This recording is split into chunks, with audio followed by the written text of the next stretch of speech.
So, ayan na naman mga guys. Good morning, good morning, good morning, good morning. Ito na naman tayo ay kakain na naman at ang ating ulam for today is sardenas mga guys. Alam nyo na naman, ang lola mamay ninyo today's ulam. Ayan. Nakakaloka, diba? Cook ang lola nyo, pero ang hilig kong ulamin mga ganito guys kasi nakakapalawa. Mga karne, nakakaloka.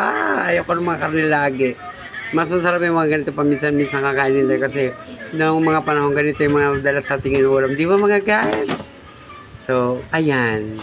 Kaya lagi nating tatandaan, ang nakalipas ay pwedeng balik-balikan. Huwag nating iwanan kasi dito tayo nahubog bilang isang tao mga guys. Bilang isang mahirap na hanggang ngayon ay mahirap pa rin. O, di ba? Kaya lagi nating tatandaan, ating balikan ang kahapon. Masama man yan o maganda. Kasi part yun ng pagiging ikaw. Diba? Part yun ng pagiging tao mo. Part yun ng pagbuo at paghubog ng iyong pagkatao. Kaya ayun. So ayun guys. Kumain tayo at ang ating ulam ayan. Napakasarap na sardines. Perfect. Diba? Minsan nga guys, kumakain ako kamatis ng ulam kasi yun, napakasarap ng ulam yun guys. Maski maraming ulam dyan sa aming istante, mas masarap pa rin ulamin yung mga ganon. Kasi, alam nyo naman, nakakasawa pag lagi-lagi. Lalo na pag ikaw nagluluto guys, ay naku Diyos ko, mauumay ka ng kakatikim. Pero ako nga, hindi lang ako nagtitikim. Ano pa siyempre pag cook ka na, tansyado mo na mga panimpla, hindi mo na kailangan tikman ng tikman. Paglagay mo pa lang ng mga sahog, alam mo na kung anong lasa niyan, kilalabasan ng mga lasa niyan. Kaya ako lahat ng mga niluluto ko, halos karamihan, hindi na ako nagtitikim. Yes guys. So kaya ayun, kumain muna tayo. Yan ang ating mga aral na laging kapupulutan.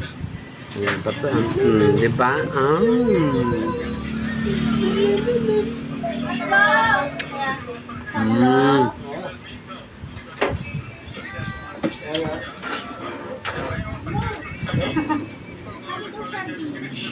Uy, naibog.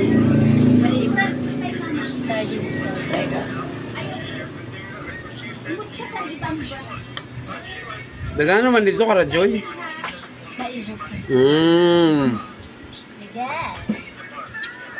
Ang madam ko nga mga guys, ayun, tumapon, lumusot yung kanin. Yung madam ko guys, nainggit sa akin.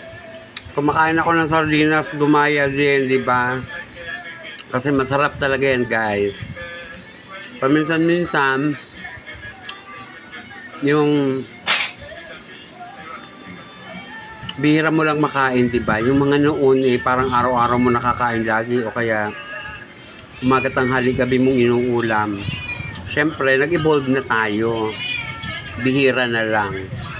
Or paminsan-minsan. Minsan talaga pag ginusto na lang natin mga guys, di ba? Alam nyo guys, kahit mahirap man tayo, masaya pa rin tayo. Maganda yung nabubuhay ka na wala kang masyadong iniisip or ini-stress yung mga utak natin sa mga bagay-bagay. Kasi wala din namang ano yun wala din namang magiging malaking tulong o magandang maitutulong sa ating mga sarili guys. May stress lang ang utak mo. So bakit mo pipilitin, di ba? Siyempre, ikaw na ang may choice noon kapag pinili mo yung mga ganong sitwasyon. Meron tayong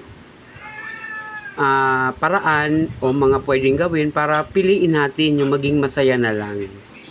Diba guys? Ayan. O so diba? O ito na muna ipagpapatuloy ko ng aking munang pagkain mga guys. Mamaya na lang tayo mag-usap-usap. Bye-bye!